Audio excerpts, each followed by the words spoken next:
Hey, everybody, this is Big Mike, your home for progressive news, issues, and candidates here in Colorado. Filling in, of course, for Resistor Vic while he runs for House District 47 here in Colorado. Today I'm talking with Gena Ozols. Is it Ozols? You nailed it. Perfect. Okay. Awesome. And she is running in House District 3 here in Colorado for the Colorado State House. So, Gena, introduce yourself and let the folks know why you're running. Yeah, thank you so much. And thank you for having me. Usually I have to start out an introduction with explaining the pronunciation of my name, but you already nailed it. So way to go. So I grew up here in Colorado. My family moved here when I was like 2 weeks old. And so, I can't quite count myself as like, from here since birth, but moved out here relatively young. I've seen just the changes that have come to this state in so many positive ways. And I've been a part of a lot of those changes, especially since 2013, when I started working in the policy and advocacy space in the reproductive rights movement. And so I was the political director at a repro organization for many years called Cobalt Advocates, where we did Supreme Court work pushing against the Trump nominees, pushing against basically everything Trump was doing, while also establishing really great policy here in Colorado. And I decided to run because honestly, I know what it is to be in that building and to see the progress that can happen when we have people that are elected for the right reasons, who are, experienced enough to actually get things done and who know how to navigate the, frankly, sometimes very high school aspect of that building in order to actually pass things. And so, especially after Trump got reelected in 2024, I woke up the next morning and I was like, well, I guess the time has come because I will never forgive myself if I don't go for this. And so, yeah, that's the short part of the story. But Very similar to why I started this show, in fact. yeah, I Yeah. can imagine. Yeah, woke up after that election and decided I don't know what I need to do, but I need to do something. And frankly, I was tired of the Democrats just sucking. Like, I how do you lose to this man twice, you know? Um, and so this was my push to get involved. Obviously, I'm a progressive. Um, so tell us a little bit, where are you on the uh, liberal versus progressive Democrat? Are you, a supporter of DSA, Working Families Party? Where are you in that spectrum? So I have always considered myself a progressive. Especially given my career, I've often been the person who has been pushing those Democrats to be better, and who has been really trying to hold those Democrats accountable. In 2022, I actually was very honored to run an organization called Colorado Labor Action. I was the first executive director of that group, and my job, was to essentially establish that coalition, help recruit progressive Democrats who were not just labor supporters, but truly progressive labor supporters, and to help them get through the primary and to win. And in that year, I won every race I touched. So I not only consider myself, Damn. yeah, Okay. thank Humble you. brag. I mean, a little, you gotta start doing that at some point when you run, right? But yeah, so I not only consider myself a progressive, but I've done the work to really demonstrate that. I mean, I remember being in the rooms talking about, abortion rights back in 2015 and having some of those Democratic leaders say to me, well, we don't say that word, that's too much, that's not, we don't do that, we don't need to talk about that. And me saying, I'm sorry, but you're wrong, and here's why, and pushing on them. And now we have not only, paid family leave, parental leave, support for workers, pregnant workers on the job, but we also have now established abortion as a constitutional right in the state of Colorado. And so that came from that progressive angle of pushing against the party to try to make our leaders not only better, but just more accountable. And so I'm very proud to have been endorsed by Working Families Party in this campaign, and I was endorsed actually several months ago, and I was very very honored to receive that endorsement. Um, and yeah, so I'm here because I'm a progressive and because I know that we can get a lot of progressive victories in the state capitol if we know how to actually navigate and do it correctly. So that's why I'm here. And it sounds like this goes without asking, but the Worker Protection Act, working its way right now through the legislature for the second or third time, I believe, vetoed by Polis before, probably going to be vetoed again unless he, has a stroke or something like John Fetterman. Um, but I'm assuming you're going to support Worker Protection Act again once we replace Polis, ideally with a more progressive Democrat. Yeah, I think, the real key here for Worker Protection Act is as you so clearly mentioned and outlined, is we need a governor that's actually willing to sign it. And frankly, right now, neither Michael Bennet nor Phil Weiser, who I have respect for both of them, but neither one of them has actually said that they plan to support the Worker Health Protection Act. And so I think I have noticed that, yes. yeah, which I'm frustrated by that. I'll be very honest. I don't this any idea. I've also done a lot of work in voter protection, and so for me, it is so utterly transparent that the second election that they're requiring is quite literally designed in order to try and suppress voter turnout. It's designed to try to, suppress actual victories for labor. And so it's just so obvious to me. But anyway, the point of that, to your actual question, do I plan to support it? I have been supporting it. I've actually led quite a few different like days of actions and having people send letters, make phone calls, all that kind of stuff to Polis in the past. And I've already talked to both representatives, Javier Mabry and Jennifer Bacon, who are the primary sponsors on that bill, and have told them that day one, I am ready to go if they want me as a co-prime, if they want me to run something similar, how can we work together? And both of those representatives have also endorsed my campaign, and I'm very proud to be working with them and with the labor unions who have endorsed me so far. And the ones who are gonna, and the ones who aren't going to either, because you don't have to endorse me. I still want to work with you. So, yeah. Yeah, I'm a union construction worker during the week. Most of my audience probably knows that by now. Shout out to Liuna 720, Feel the Power. Um, so, uh, shoot, I lost my train of thought. Where was I going with that? Uh, Worker sorry. Worker Health Protection Act. Polis isn't probably going to sign it, which is really Yes. unfortunate. Okay. I remember. I remember where I was going now. There we go. So the Bennett and Weiser not taking a position. This is my theory. I don't know if this will hold up, but my theory is that Bennett doesn't want workers to know that he's not going to pass it, and Weiser doesn't want donors to know that he is going to pass it.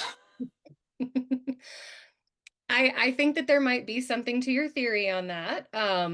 Yeah, I mean, hey, neither one of them has shared. They've not only shared it publicly, but they've not shared it with me either. So I certainly can't speak to their motivations. But my guess is you might be onto something there. Yeah, Yeah, and I've reached out to the Weiser campaign. I've reached out to Teddy directly. I'm like, get him on. I need an answer. I can't promise a vote unless I know how you're voting on this. sure. Yeah. You and a whole lot of folks for sure. I know a lot of the labor organizations that I've been meeting with, Amalgamated Transit Union 1001, Plumbers Local 3, the Colorado AFL-CIO. I mean, everybody is talking about it. Everyone is pushing them for it. And I really encourage folks to, especially if this is the primary issue that you're really dedicated to and focused on, it would be a great choice for your primary issue to be focused on. But also if it is, I think handling it in that way is exactly right. Like, tell these folks, this is where I'm at. This is what I expect from you. And, everybody's going to get that ballot. Everyone's going to have to make that choice with how they want to approach that line. But as far as public endorsements go, as far as public support goes, be very clear about what you expect. And if you expect them to support worker health protection, as I do, don't offer that public endorsement. I have not gone to any of the events really for Senator Bennett or for Attorney General Weiser in this campaign, not because I have some like, heated dislike of either one of them or anything, but just because I don't necessarily see anything worth really jumping into this right now. We're going to have to navigate progressive victories through both of those offices, whichever one it may be. And I'm trying to position myself in a way where we'll be able to do that. Very smart, very smart. All right, let's jump to some national news. My home state of Louisiana is currently embarrassing me even further. with their decision in the Supreme Court of Calais. And then, of course, we have Tennessee eliminating the only black majority district in their state this week. So looking at oh, and then, of course, Virginia's redistricting got struck down in their Supreme Court. So with all of this, do you support redistricting in Colorado? And what is the Democrats' role in fighting this new wave of redistricting from Republicans? So, I think, obviously redistricting is handled by each individual state. And so I think each individual state is going to have their ways of, pushing back against that. A lot of states are unlike Colorado in that redistricting is something that they kind of decide how they're going to do it every 10 years after the census. Colorado does not have that. We have very clear outlined constitutional, walkthroughs of exactly how we do this that were voted on and supported very recently. Unlike something, say, like Tabor, which was voted on back in 1992, it is constitutional, but it's something that was voted on by and I think when I did the math once, I figured out it could be at most about 20% of the current residents of this state voted in 1992. So Tabor is, in my opinion, a giant thing that we need to get rid of that our state does not necessarily have recent precedent on. But the redistricting measures we actually do, like we just passed that with the still large majority of the population here in Colorado. So I think our approach to that needs to be cognizant of the fact that we do have these constitutional requirements. So if we are going to redistrict within the state before 2030, when we would be doing it, we need to be able to also adjust the Constitution, which is a very hard thing to do. And so otherwise,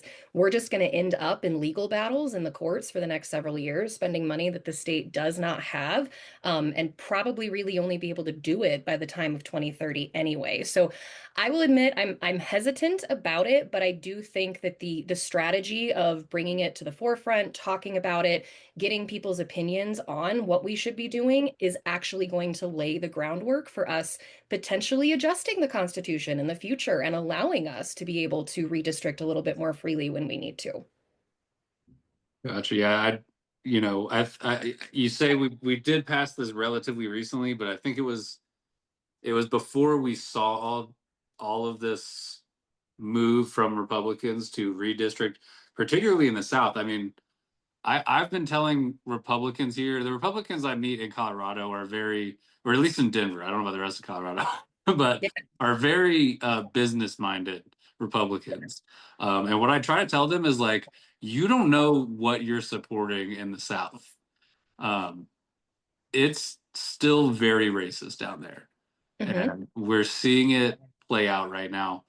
And what I am expecting is basically a new Jim Crow, where they're just going to white out the entire South. No black representation, no Latino representation. And I feel like, yes, we voted on this recently. Yes, it's going to be a legal battle, but we can't leave those people Worth to, the conversation for yeah, sure. Yeah, yeah. we can't leave them to the whims of the Republicans, or we're going to be looking at a new Jim Crow. Yeah, so yeah, we've been fighting voter suppression, especially within the South, for decades and decades, and unfortunately, it's in some ways we've made things a little bit better in some areas, and in some ways we haven't. Even think back to 2000 and the presidential election, we lost Florida because we had a bunch of racist policies worked into who was actually allowed to cast a ballot that year. We disqualified a lot of black voters simply because they had similar names to other voters that were disqualified from the rolls, right? And so this is not something new, essentially. We are a culture that is literally just we are marinating in white supremacy right now. Like that is what the South, yes, but it's here as well. It's not just in the South. It is all over this country. And so, to your point, that's where I think that it's a really valuable conversation that we need to be having. I don't necessarily know how us redistricting in Colorado right now, even though that would be really awesome if we could do that, we just can't because we have this constitutional measure that makes that really, really hard and would take many, many, many years. If we could do that, I don't necessarily know how that fixes what's happening in Louisiana and how that necessarily like it would be more votes obviously in Congress, which would be great. That would be fantastic. But it's addressing a symptom, not the actual root of the problem. And the root of the problem is white supremacy baked into our law. Baked into the Supreme Court, frankly, at this point. I mean, with the Trump Supreme Court that we have, the MAGA Supreme Court, which is really how we need to start referring to it, in my opinion, but it's baked in. And I don't necessarily know how us getting into that legal battle is going to inherently actually overturn and fix all of that, but it's worth the fight. I would definitely say it's worth the fight and it's worth the conversation because we need people talking about redistricting. I was very heavily involved in the redistricting process in 2020 and 2022. And I say 2020 and 2022 because it relates back to the census. And frankly, a lot of people don't even get that, right? Like we talk about redistricting as kind of this separate thing, but then we have really low participation with the census because people don't understand how they work together. And I mean, just this conversation here can be helping people to learn and realize that, hey, if I want redistricting and I want more appropriate, districts and more appropriate representation, then I need to make sure that me and all of my friends are filling out the census as well, right? So it's this Right. ongoing kind of circular question, but it's worth the Yeah, and conversation. I do realize, yes, of course, like we're not going to be able to do this for the next election, like some of these other states have. But I think starting the process now, instead of like, oh, are we going to do it? And then like, sit here and bickering about it for until 2030, and then we have to wait another 10 years. So I just think it's super important we get that started now. Um, And but thanks for let's, bringing up the conversation because that's how you get it started. So, yeah. So I do want to jump kind of in that same vein. Tabor has been a nightmare for our budgets, for education, for transportation, for everything here in Colorado. Um, would you support repealing Tabor in the short term or the long term? And I believe there's an effort now to kind of sidestep education from Tabor at the Capitol. Would you be supportive of those moves? so I'm unfamiliar with the sidestepping education one, so I can't speak to that because I'm not quite sure exactly what that is. But I'm vehemently against Tabor. I have been against Tabor my entire life. Speaking of, I think the only two things I've already said, like sign me up as a co-sponsor for day one, is that Worker Health Protection Act and the effort to overturn Tabor with a lawsuit from the state legislature. Because frankly, part of the issue with us even being able to go after Tabor has been that there has been no case that we can really bring because we need to have what's the phrase, like impacted party, affected, so we basically need someone who has been harmed by the measure to bring it forth. Now, I would argue, of course, the entire state of Colorado has been harmed, but having the entire state of Colorado as voters do a lawsuit is pretty hard. But the legislature can do that. And so I've actually already talked with the bill sponsor of that as well. And I want to be working with him to try and build support around that because I actually think, from my experience in the policy realm, that might be actually one of the best ways that we could go about it because we would have an impacted and harmed party actually bringing the lawsuit forward, which might actually be a way to get it done without having to take it back to the ballot. Because unfortunately, we still have a lot of voters who, I mean, you tell them just the name of it. Republicans have been very, very good at this, right? They call themselves pro-life when they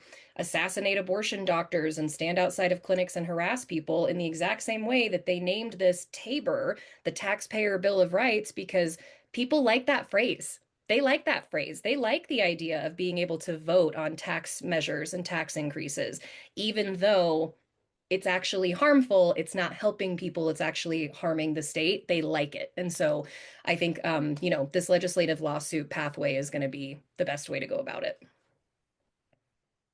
Sounds good. Um, Yeah, well, I saw the education thing. I'm not super familiar with it either, but I saw that I'll have to look more into it, but yeah, they're trying to kind of eliminate education from Tabor responsibilities. Um, but Mm, which of course I'm in favor of. yeah. Obviously I would like to get rid of it. So yeah. Hey, Right. I mean anything that can start taking apart Tabor, I'm all for. I think that would be great. But yeah, I'm just not familiar with that specific measure. But if that's something that we can do and that's feasible, that's awesome. Let's do it. Yeah. And to your point about so many people still supporting Tabor, like I don't understand. Like I learned in school, like paying taxes is a duty. Like you learn about, you have rights and you have duties as a Hmm. citizen. Hmm. And paying taxes is one of those duties. And somewhere along the way, Republicans have just so brainwormed this population into believing that taxes are theft. Um, and it's infuriating, honestly. Yeah, I'm with you. All right. So let's see. Wanted to jump over to AI regulation. Obviously, Polis is famously a tech bro. Not a big fan of regulating industry, much less tech industry. So where are you on AI regulations? And that could be, for children or for job protection. Tell me your thoughts on that. Yeah. Um, it's a great question. And I know that there is a bill right now that is being brought up to limit and or eliminate. I would need to go back and read the bill text. I think there was just an amendment in the last few days, so I would actually need to go and reread that. But there is a measure about children's access to AI in schools and on the school technology that they actually get. I was horrified. I was talking to a friend of mine who has two 4-year-old twins, and her twins on their little, preschool, kindergarten. I'm bad with ages, but when they went into school, they got a little tablet. They got a little, thing for technology that they're supposed to use and start learning on, and it is already. It came set already with an AI companion on it. And she doesn't want her kids to be talking to an AI companion, which I think she's 100% right to not want that. These can be incredibly dangerous tools that we don't necessarily understand the impact that it has on not only socialization, not only, brain development, but we don't know how that is impacting adults, let alone how that's impacting children. And so the idea that you're going to hand a kid a tablet with an AI companion before they've even learned to read and write with a pencil is absolutely outrageous to me. Um, Yeah, we're seeing AI psychosis in adults who, start falling in love with their phones or whatever it is that happens. And you want to put this in the hands of children. Like, hmm? what is the thought process there? Oh yeah, I think it's laziness, honestly. I think a big part of it is just laziness. There's also a huge, you mentioned how our governor is such a tech bro, right? And I make the joke all the time that like, well, that's what happens when you have a 14-year-old, who's obsessed with video games basically running your state. Like he just thinks, "Ooh, technology, this is cool." And frankly, I think that there's a lot of people like that who are still kind of in this mentality of like, if it's a new technology, it must be great. When of course that is not the case. It's also hugely environmentally detrimental. I mean, we are in one of the worst droughts that I personally, I've lived here. I'm 37 years old. I've lived here for 37 years, and this is the worst drought I have personally ever seen, and of any that I remember. And now we're talking about building AI data centers in an area where we are already experiencing major drought. Our insurance rates are through the roof, and that's for a lot of different reasons, but one of those being environmental disasters like fire. And now you want to not only take an unregulated technology, you want to put it in the hands of children, you want to embed it into absolutely every single thing that we use, so we're being spied on even further without any regulation on that either. And then you want to build facilities that are going to actively make the drought and the fire danger worse. That's insane to me. That's just absolutely bonkers to me. And so Okay. yeah, Yeah, we're on the same page there. I've definitely had that conversation before. Like, we don't have the water for the people and the agriculture, and you want to talk about data centers. Like, are you out of your mind? it's absolutely nuts. It's absolutely nuts. And yeah, yeah. I could go on a long tangent, but I'm gonna stop because I think you got me. Yeah, no, yeah, we're on the same page on that one. What about in terms of job protections? We don't know what AI is going to do to our economy. Would you support some type of a different worker AI protection act, um, that prevents companies from firing people for and replacing them with AI. Yes. I mean, obviously, I'd want to look at, specifics on anything, but I frankly think that I mean, we need more corporate responsibility anyway. I mean, just writ large, that's just a huge thing that we need. We need more worker protections writ large.